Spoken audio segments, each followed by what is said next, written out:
Mercedes-Benz reshuffled their lineup several years ago. Long-running nameplates like the GLK, CL, and ML have been phased out in favor of new models. The switch was the subject of much scrutiny in the automotive press when it was announced, but it turns out that the new naming scheme is actually more coherent than the previous one. In this video, we'll run through their model lineup, discuss their naming scheme, and delve into their high-performance AMG trims. This episode will be structured a bit differently than the others in the series. The Mercedes lineup consists of a few core models and several others that branch off of them. We'll cover them in blocks and sweep up any exceptions after the fact.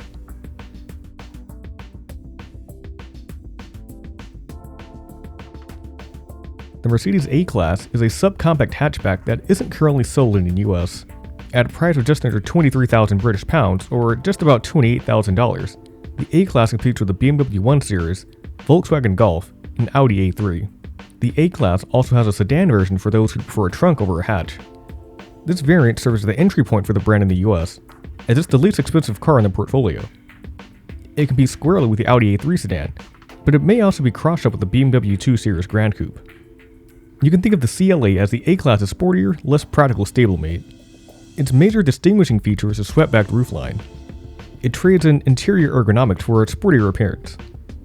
The CLA starts at $36,650. It's positioned against the sedan's rivals as a sportier alternative. The GLA is due for a redesign for 2021, but first let's talk about the outgoing model. It's not so much an SUV as it is an A-Class hatch on stilts. Both cars look differently at the front and rear, but they're nearly a reflection of one another on the profile view. The GLA starts at $36,230, and it competes with the BMW X1 and Audi Q3. The 2021 model adopts the CLA's headlights and replaces the old rear lights with thinner units. The B-Class is a compact hatchback that isn't available in the United States. It's a bit larger than the A-Class. At a price of £26,600 or $32,750, the B-Class competes with the BMW 2 Series Active Tour and Volkswagen Golf SV. The GLB is a $36,000 compact SUV that competes with the Volvo XC40. Stylistically, it separates itself from the GLA with a stronger, more orthogonal stance. It also has seating for 7, while the GLA can only seat 5. The C-Class is a compact executive sedan priced at $41,400. It competes with the BMW 3 Series, Audi A4, and Jaguar XE. It also comes as a coupe and convertible. These variants, priced at $46,000 and $54,000 respectively, square up against the BMW 4 Series and Audi A5 lines. An estate version is also offered. This gives the C-Class range the coverage necessary to truly compete with the compact executive lineups offered by BMW and Audi. We can tell this car apart from the A-Class through its more defined boot, rounded headlights, and vertical rear lights. The GLC is a compact SUV that competes with the BMW X3 and Audi A5. It starts at $42,500. It at least appears to have more off-roading chops than the GLB, which looks more than at home in suburbia. A fastback version is also available for $50,000.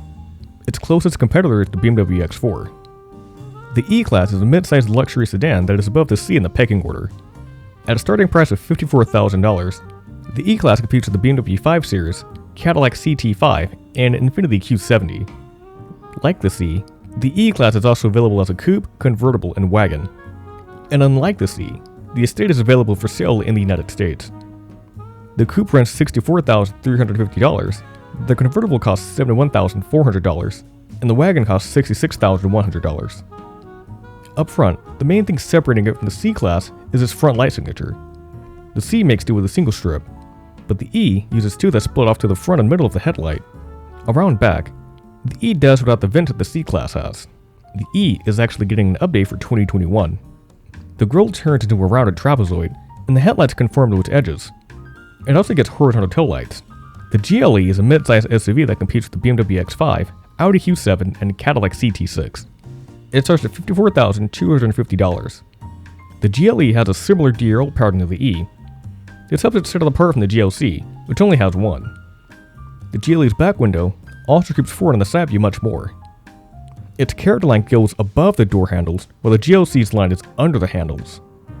It also has a coupe version, though this one is only available as an AMG model. This one costs $76,500. The GLE Coupe and GLC Coupe do look very similar, but the rear lights help distinguish them. The GLC Coupe has these little eyebrows atop the lights, while the GLE has thinner units and a set of small vents. The S-Class is the largest, most luxurious sedan in their standard range. At a price of $94,250, the car competes with the BMW 7 Series, Audi A3, and Lexus LS. The S-Class's DRL signature consists of 3 strips packed tightly together. The carriage line in the E-Class goes to the door handles, while the one on the S-Class tapers off before doing the same. Lastly, the taillights in the S-Class are a touch more vertical. This car is also available as a coupe and convertible. They cost $130,150 and $138,600 respectively. You could think of this range in the same vein as the discontinued CL class. The GLS is a full-sized luxury SUV priced just under $76,000. It competes with the BMW X7 and Lincoln Navigator. Its headlights conform more uniformly to the grille than the GLE.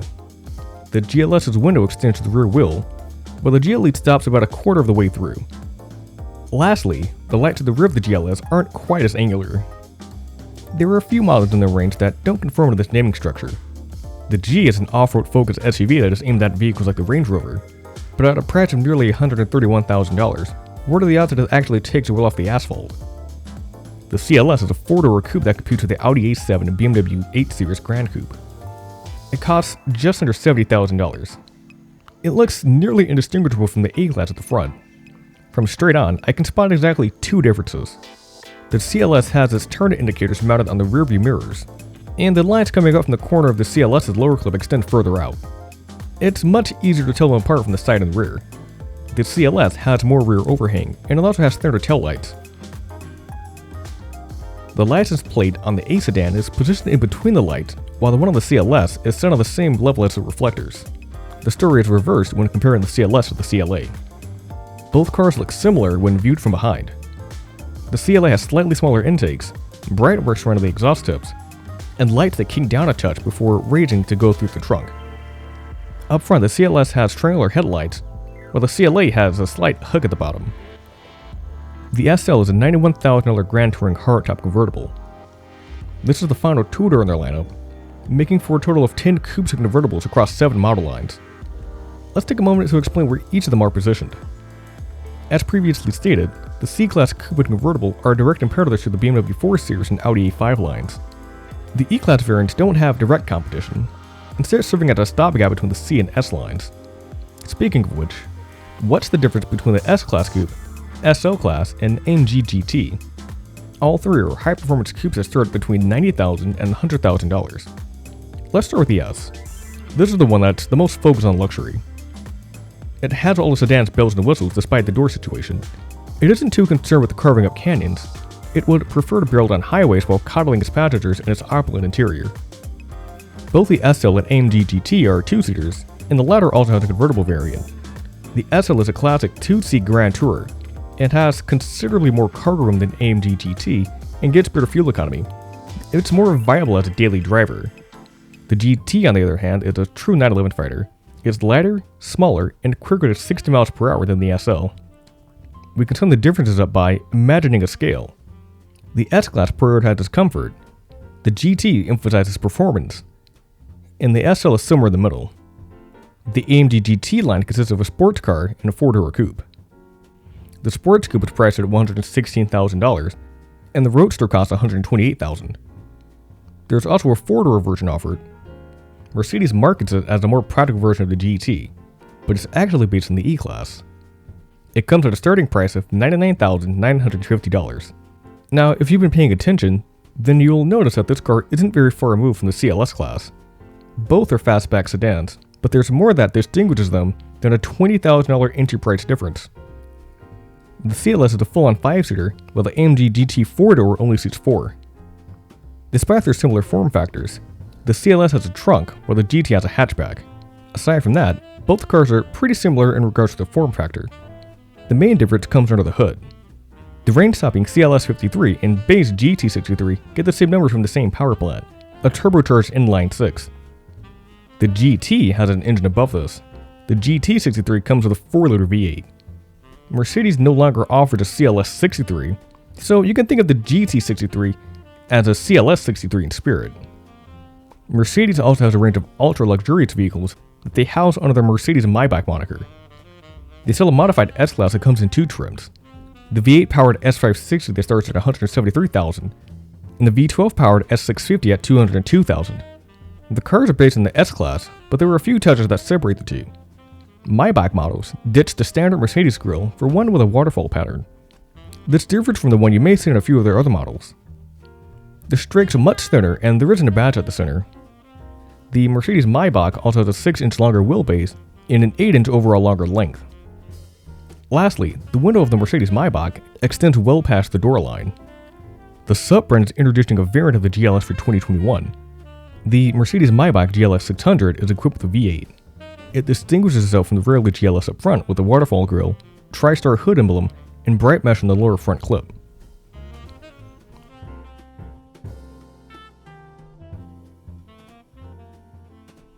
The Mercedes-Benz naming structure is deceptively convoluted.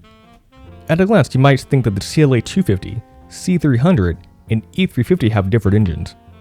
The C is larger than the CLA, and the E is larger still, so it only makes sense for there to be different engines to power them. Well, all three cars have the same sized engine.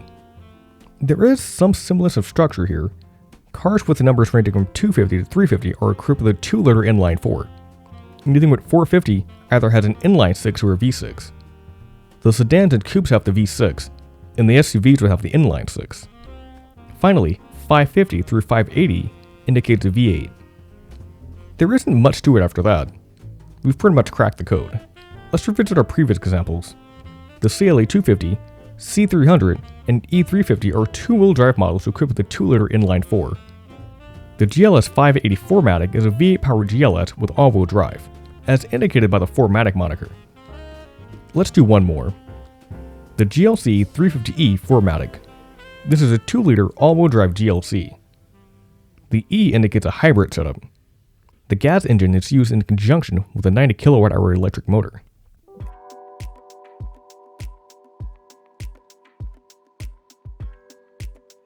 AMG is the Mercedes equivalent to BMW's M and Audi's RS. But it differs in the sense that some cars with this badging also compete with the mid-level M Sport and S models. These cars use a completely different naming scheme. The names will start with the Mercedes AMG. The model designation comes next. The number indicating the engine type is after that. Let's get into a bit more detail here. The numbers in this range are 2 digits instead of 3. 35 and 45 models have 2-liter inline-4s.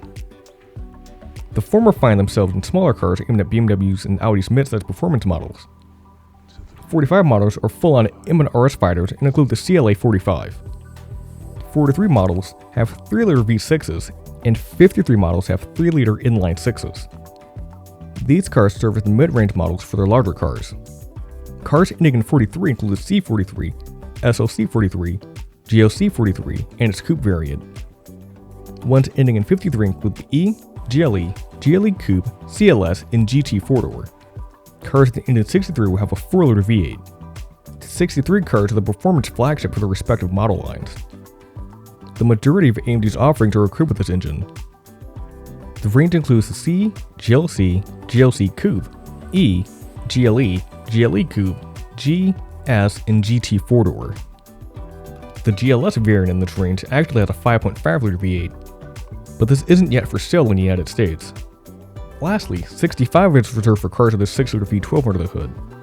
The only car to carry this is the S65, and that's on the way out.